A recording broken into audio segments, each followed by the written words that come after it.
जी, बहुत ही आनंद का विषय है और मैं अपने उत्तर प्रदेश के सभी विद्युत उपभोक्ताओं को बहुत बहुत बधाई दूंगा कि लगातार 6वें साल भी हमारी बिजली की दरें जो है वो स्थिर हम लोग रख रहे हैं।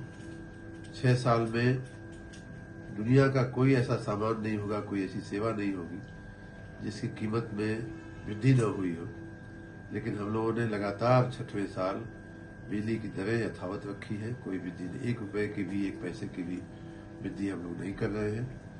मैं जहां एक तरफ अपने विद्युत कर्मियों को शाबाशी दूंगा कि उनके प्रबंधन के चलते हम ये कर पा रहे हैं, वहीं राज्य की जनता को बहुत बहुत बधाई भी देता हूं कि हम लोग उनकी के आशीर्वाद से ऐसा करने में सफल हुए हैं।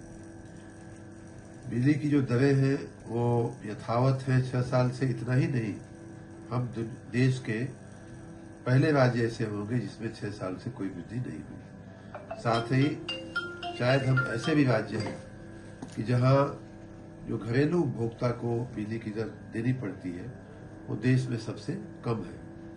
इस बार का जो ये निर्णय हुआ है यथावत रखने का, उसमें 6 साल में वृद्धि नहीं हुई है। इतना ही नहीं, कुछ चीजों में तो हम लोगों ने दरों को और कम भी किया है। जैसे क्रॉस सब्सिडी का जो हमारा रेट होता है उसमें रैशनलाइजेशन भी किया गया है और कई मामलों में उनकी दरें कम भी की गई है।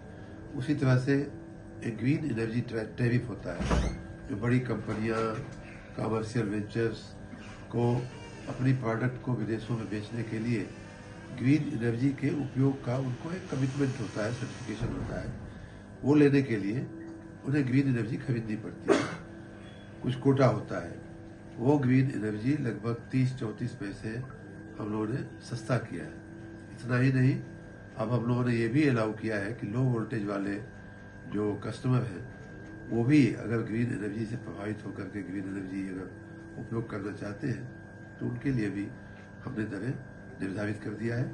तो इस प्रकार न सिर्फ हम यथावत रख रहे हैं बिजली की दरों को, न सिर्फ अब सस्ती रख रहे हैं, बल्कि भविष्य की जो जो बातें हैं जैसे क्लाइमेट चेंज और इस तरह की जो खतरे हैं उनको भी मिटिगेट करने के लिए हम लोगों ने बिजली की दरों को और भी, ग्रीन एनर्जी की दरों को और भी कम भी किया है।